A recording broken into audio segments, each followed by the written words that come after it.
to deal with it and work on it and struggle with it. So there has to be something here that is worthy of lasting, well, close to now 1,000 years. So let's back up to the top and make sure that we got it. Point number one is the definition of God, that God is that being in which nothing greater can be conceived. So if you're thinking of the greatest conceivable being, a being in which nothing greater can be conceived, and somehow you don't think that this being exists in reality, well, Anselm would argue you're not really thinking of a being in which nothing greater can be conceived. It would be possible to think of a greater being, namely one that not only exists in the mind, but one that also exists in reality. However, right, there can be no being greater than a being in which nothing greater can be conceived. Therefore, we have to conclude, based upon the definition in number one, that God exists. If you're still confused, read it over. You may have to read it over 5 or 6 times before you get it. But don't give up on it too soon. I think there is merit to learning how this argument works. But essentially, he's arguing that it's greater to exist in reality than simply to exist in the mind. So the atheist, Anselm concludes, really isn't thinking of God in the right way.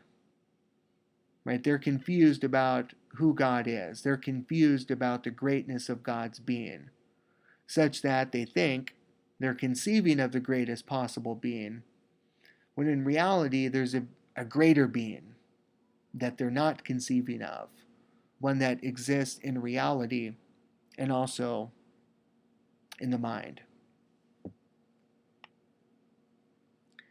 Okay, argument number 2. This is a necessary being argument, and this is found in chapters 3 and 4 of the Proslogion. This isn't in your reading for this week, but I do want to cover it real briefly.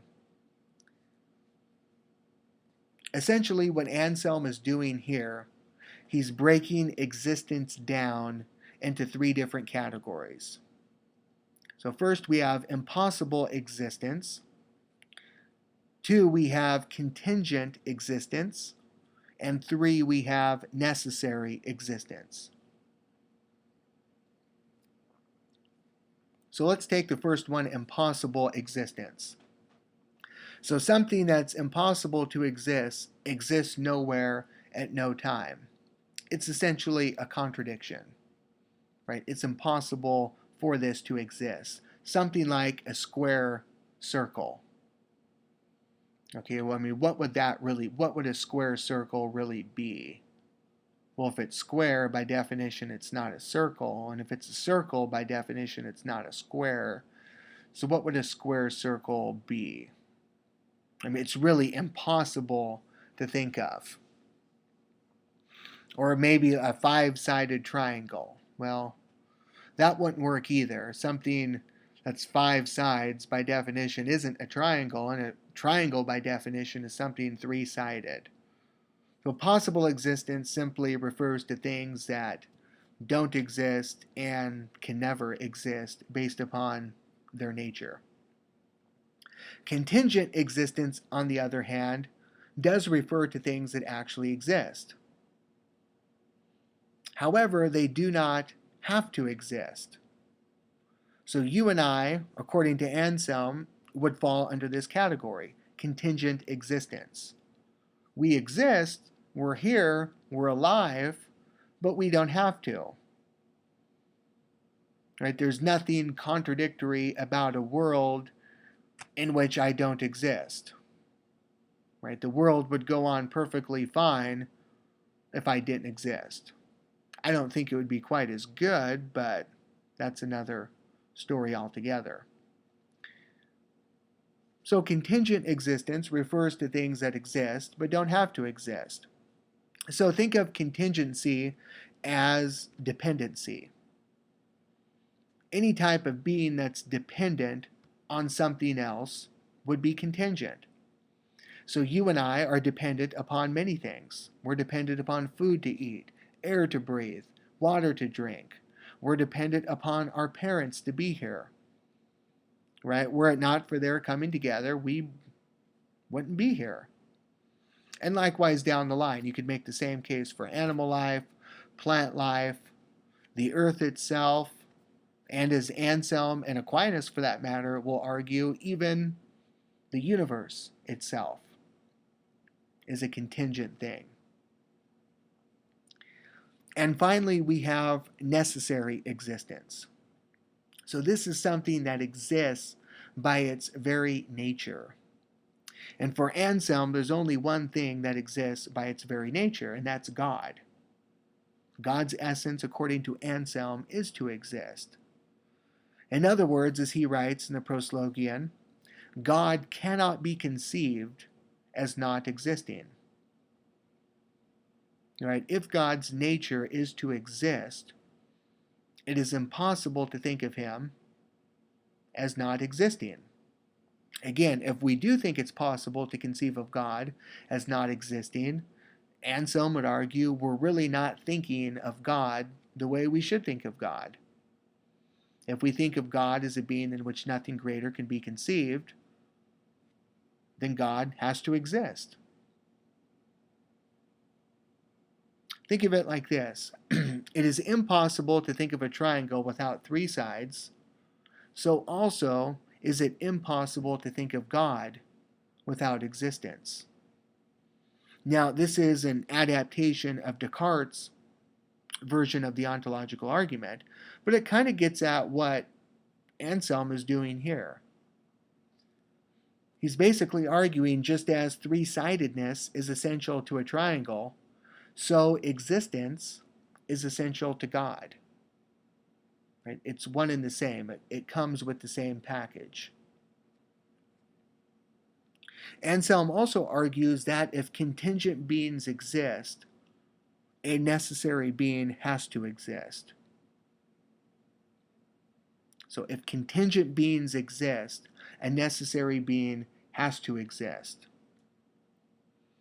So what he means by this is that contingent beings, you and I, beings who are dependent upon another for our existence, ultimately we can't bring ourselves into the world.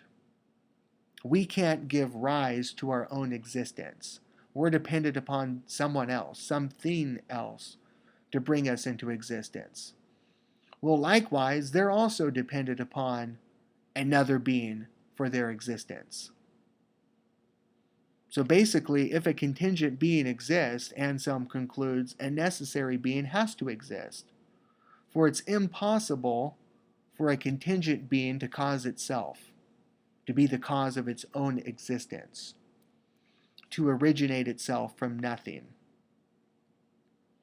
So the fact that contingent beings do exist points to the reality or the existence of a necessary being, a being that can properly account for contingent existence.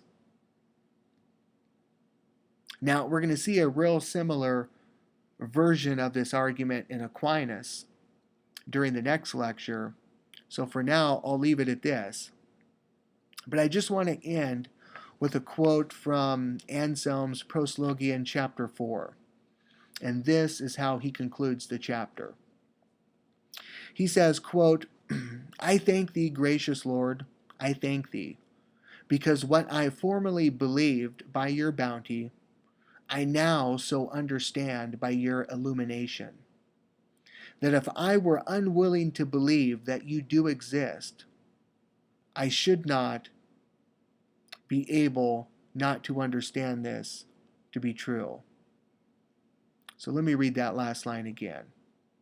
Because what I formerly believed by your bounty, I now so understand by your illumination, that if I were unwilling to believe that you do exist, I should not be able not to understand this to be true. In other words, he's saying here his belief has led to his understanding. And that if he had been unwilling to believe, he never would have understood that which he has now understood, right? Namely, the existence and nature of God. Okay, I'll stop here. The next lecture will be on Aquinas, his cosmological argument.